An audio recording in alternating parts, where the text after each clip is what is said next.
Hey y'all, Troy from Torr Kitchen.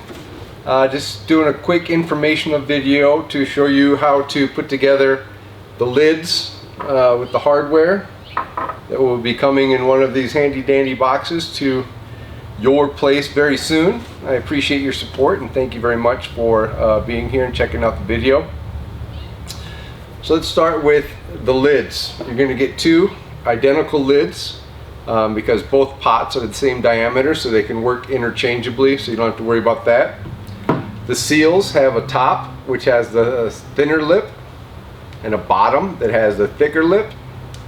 They're removable silicone seals, so if you need to clean them or want to take them off to inspect the glass or whatever, you can just peel them off just like that. It does take kind of a strong hand, so if you don't have a lot of strength in your hands, you might need to get a little help, but you can take a look at the glass. Everything looks good. This is a 1/2 inch tempered glass, super strong. When you put it in, you want to put it in from the side with the thin lip, because if you put it in from the bottom with the thick lip, it's not going to stretch far enough.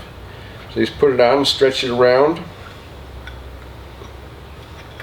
Just like me trying to squeeze into my jeans in the morning. Bam, right on. It also says Torr Kitchen, so that gives you an indication of which side's up and down, just like the lips. So what you're going to get to go onto these two lids are going to be two of the exact same 3-way gauge assemblies with the ball valve and the 1/4 inch tubing port. On the bottom there's going to be a nut, a metal washer, and a nylon washer.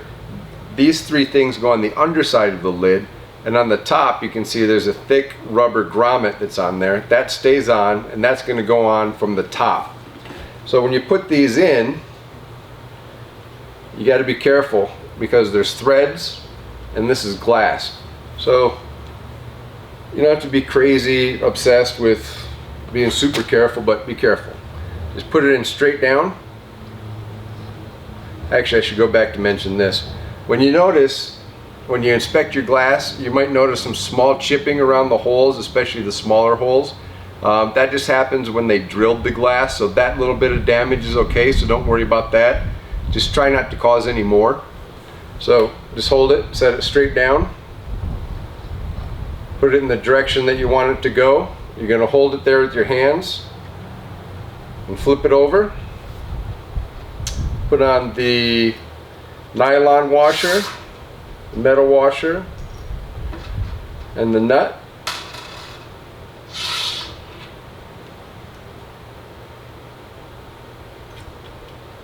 And I'm going to use a 7/16 socket to tighten it down. When you tighten it down, these are the things you want to pay attention to. I'm just holding it with my hands. You don't need a wrench. If you need a wrench to hold it in place, you're trying to tighten it down too far. So just use your hands so that you can feel once there's enough tension to start kind of pushing this around.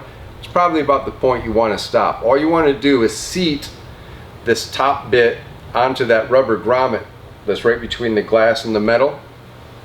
And you want to avoid putting a lot of torsion when you're turning it. You don't want this piece of metal going like this and banging on the glass, right? So just be a little bit gentle and tighten it down until it gets snug.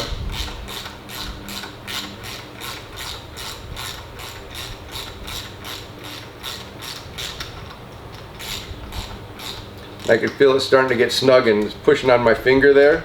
So when it feels like it's pretty snug, I'm going to give it about another 1/4 turn.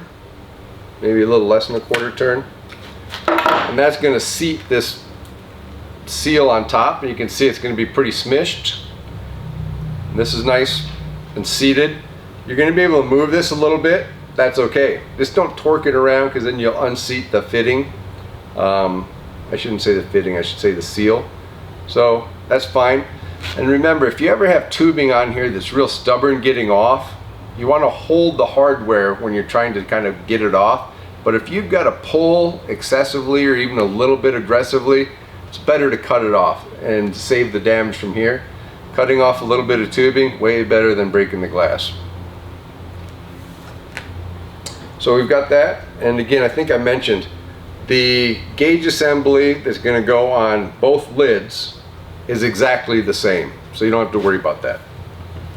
The straight barbs, you're going to have one that's marked 8 millimeters, that's the 8 millimeter thickness barb, and then a 10 millimeter, which is wider. The 10 millimeter is going to go on your loading vessel just to allow a little more vapor to escape, and then the 8 millimeter is going to go onto your recovery vessel. So pretty easy. So you can put them on and decide which one's going to be the loading vessel, which one's going to be the receiving vessel later. So you take your straight barb, it's going to have a nut, a metal washer, and a nylon washer, just like on the three-way gauge assembly. Those are going to go on the underside, and then on the top side you're going to have this little sandwich of fat rubber washer, metal washer, and then rubber washer again. That's what's going to hold this in place and create a nice seal. So again, these threads are very strong and quite sharp, so just be gentle, making sure it goes straight down. Once it's in there, you're going to hold it in place with your hand again, flip it over, nylon washer, metal washer, a nut. I'm just going to put this in and tighten it down by my hand. I'm going to hold this part steady again, so everything up here, all the rubber grommets and rubber washers seat nicely and don't twist. So just hold this with your hand. It's going to be plenty of force. When you get that hand tight, about as tight as you can get it with your hand. This is a 19 millimeter wrench. Give it about another quarter turn again. That's all you need. You don't want to tighten it down. You don't want to go crazy. And you'll notice that there's a little depression here where the metal is cinched into the rubber grommet. That's all you need. Beautifully done. Looks beautiful. It's a great lid. There you go. Do the exact same thing with this lid and you'll be all set.